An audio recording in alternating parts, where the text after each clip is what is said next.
오늘은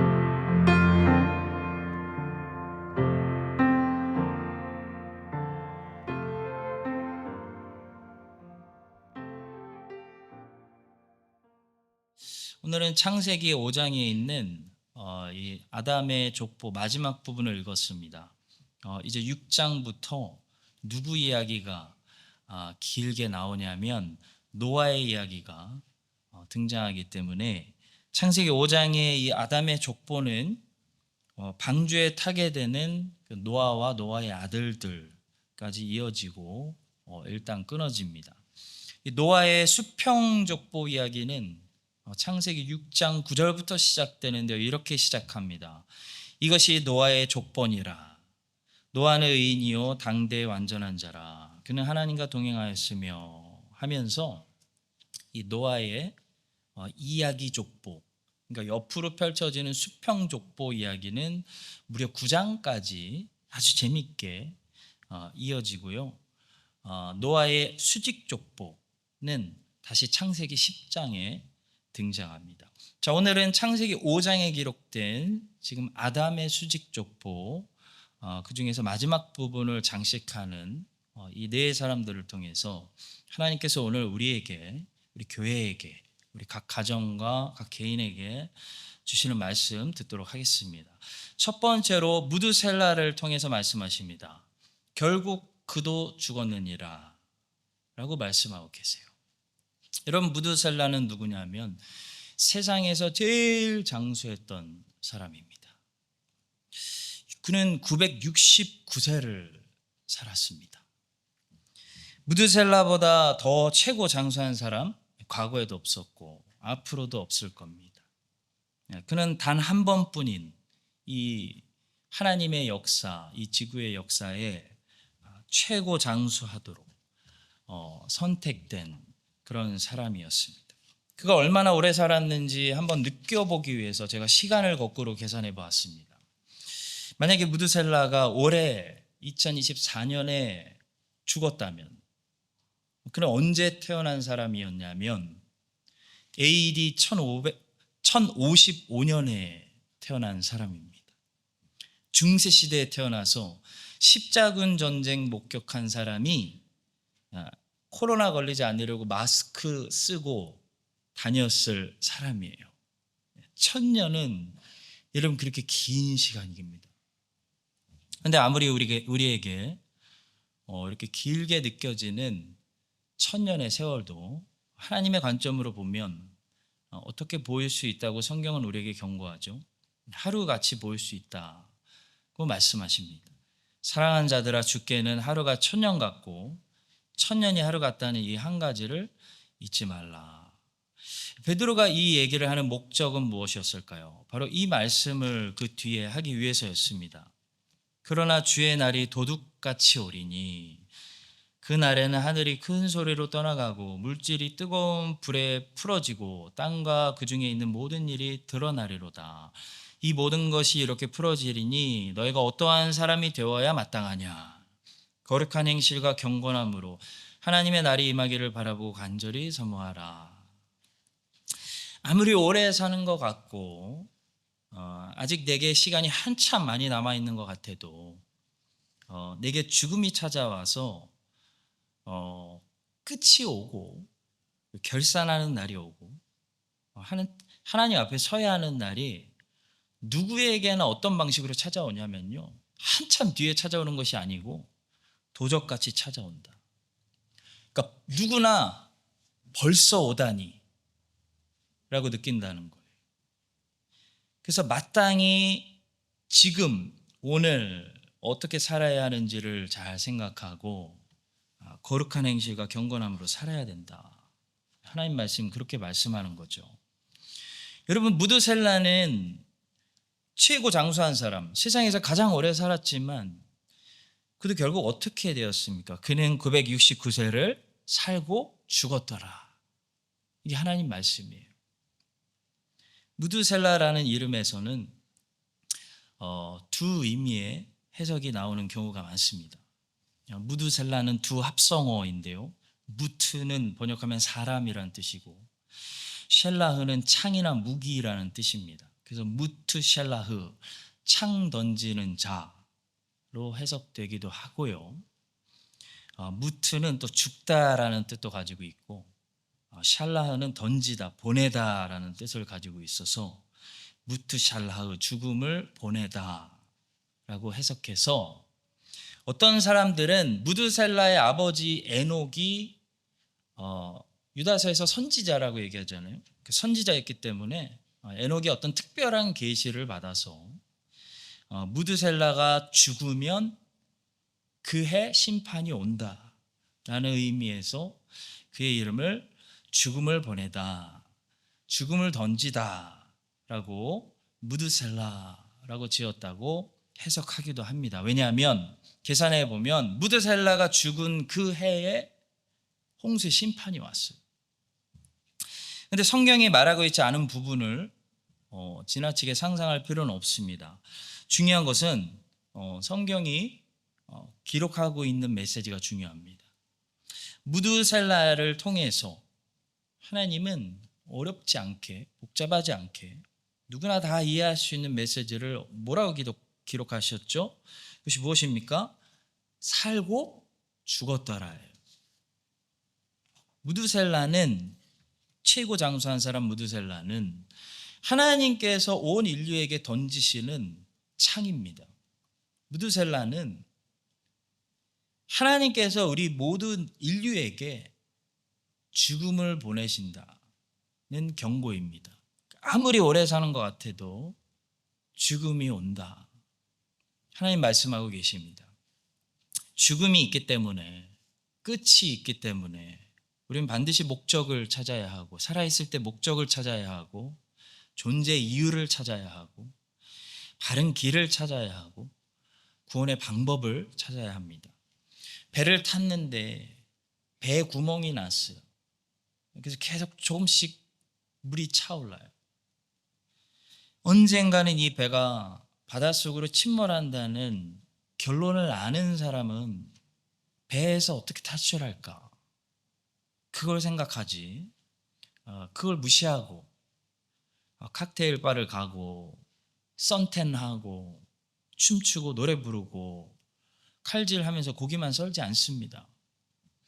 구조배가 어디에 있는지, 어떻게 타는지, 탈 수 있는 건지, 내 자리가 확보된 건지 부지런히 알아볼 것입니다. 근데 많은 사람들이 구조배에 관심이 없는 이유는요, 이 배의 물이 하루에 조금씩 천천히 들어오기 때문이에요. 물이 만약에 한꺼번에 많이 들어와가지고 배가 심하게 흔들리고 물이 막 차는 게 느껴지면요, 사람들은 전부 구조배를 찾을 겁니다. 그러나 특별한 경우가 아니면, 하나님이 그렇게 인생을 흔들어 버리는 은혜가 아니면, 이 배에는요 물이 하루에 얼마씩 조금씩 차고 있기 때문에 여전히 사람들은 배가 가라앉고 있는 것을 느끼지 못해서 구조배에 탈 생각을 안 하는 거죠. 성도 여러분, 죽음이 오늘 우리들에게 어떤 방식으로 오냐면요, 오늘도 여러분과 저에게 한 걸음씩 와요. 한 걸음 가까이 다가왔습니다. 근데 우리가 느끼지 못하게 다가왔습니다. 우린 분명히 지난주 수요일에 여기 모였을 때보다 더 늙었어요. 왜 웃으세요? 더 젊어지신 분 있나 봐요. 더 늙었는데 서로 느끼지 못하는 만큼만 늙었어요. 만약에 일주일 사이에 폭삭 늙으셨다면 서로 눈치채겠죠. 무슨 일이 있으셨냐고. 근데 서로 느끼지 못하게 늙었어요. 늙었기 때문에 우리는 오늘도 눈치채지 못하고 있습니다. 분명히 우리는 지난주보다 더 쇠약해졌고 쇠퇴했는데 눈치채지 못하게 쇠퇴했기 때문에 별로 심각하게 생각하지 않고 있습니다. 그러나 말씀은 우리에게 경고합니다. 죽고 있다. 늙고 있다. 끝이 다가오고 있다. 떠날 채비를 하고 있느냐? 무드셀라에게 죽음은 어떻게 다가왔냐면요. 한 방에 10걸음, 한 방에 100걸음, 무드셀라가 깜짝 놀라게 다가오지 않았어요. 무드셀라가 눈치채지 못하게 969년 동안 하루에 한 걸음씩, 일주일에 7걸음씩 아주 신실하게, 아주 꾸준하게 쉬지도 않고 죽음이 무드셀라에게 다가와서 어느 날 보니까 코앞에 있어요. 결국 삼켜버린 거예요. 살고 죽었더라. 무궁화 꽃이 피었습니다. 게임이 생각납니다. 돌아보면 조금씩 다가와 있습니다. 눈을 감았다가 무궁화 꽃이 피었습니다. 떠보면 내 앞으로 불쑥 더 다가와 있어요.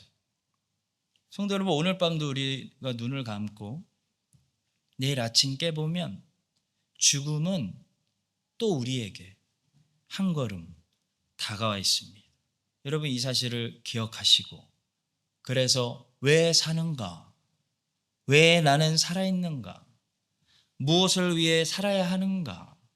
어떻게 살아야 하는가? 올해 나는 무엇을 해야 되고 내년에 나는 무엇을 해야 하는가? 그 사실을 오늘 밤 하나님 말씀 앞에 우리가 영적으로 깨어서 다시 고민하게 되는 여러분과 제가 될 수 있기를 예수님의 이름으로 축복합니다. 두 번째로 참된 안식을 찾아야 한다는 사실입니다. 무드셀라를 통해서 죽음을 생각하게 하시며, 그래서 거꾸로 생명이 어디 있을까? 왜 죽지? 그렇다면 참된 생명은 어디 있을까? 이 죽음의 바다에서 어떻게 건짐을 받을까? 어떻게 구원을 받을까? 구원에 대해서 생각하게 하셨다면 우리는 평생 수고와 노동에 지친 람에게 한탄을 통해서 반대로 참된 안식이 어디 있을까? 언제 쉴 수 있을까? 쉼이 어디 있을까? 어디로 가야 할까? 안식을 언제 어떻게 누릴까 생각해 보게 됩니다. 29절에서 라멕이 노아라는 아들을 낳고 이렇게 말했습니다. 라멕은 182세 아들을 낳고 이름을 노아라 하여 이르되 여호와께서 땅을 저주하심으로 수고롭게 일하는 우리를 이 아들이 아니하리라 하였더라. 성도 여러분, 생명을 추구하는 갈망은 죽음을 맛보는 사람만이 가질 수 있는 것처럼요, 이 안식에 대한 갈망은요, 수고한 사람만이 가질 수가 있습니다. 여러분, 오늘도 얼마나 날씨도 너무 더운데 수고하고 여기 와서 지금 주님이 주시는 달콤한 안식을 누리고 계신가요? 놀다 온 사람들은 못 느끼는 거죠. 아무리 생명, 영생, 부활에 대해서 설교해도요, 그 죽음의 그림자 밑에 없는 사람들은요, 이 남의 얘기예요. 생명에 대한 메시지가 들리지가 않습니다. 그러나 죽음을 앞둔 사람들, 가족의 죽음 앞에서 장례를 치르며 장례를 준비하며 죽음을 맛보는 사람들, 이런 사람들에게는요, 영생, 생명, 부활, 이런 말씀이 실제가 되는 거예요. 마찬가지로 누가 참된 안식을 갈망할 수 있냐면 수고하고, 오늘도 수고하고 땀 흘리는 사람들이 참된 쉼을, 정말 쉬고 싶다, 여한이 없다, 그런 갈망할 수 있는데요, 오늘날 세상이 정말 무서운 것은 수고하고 땀 흘려서 소산을 먹는 사람들을 미련하다고 선전하고, 악한 것을 선하다고 얘기하고 선한 것을 악하다라고 얘기하는 거죠. 수고하지 않고 땀 흘리지 않고 소산을 먹는 사람들을 부러워하게끔,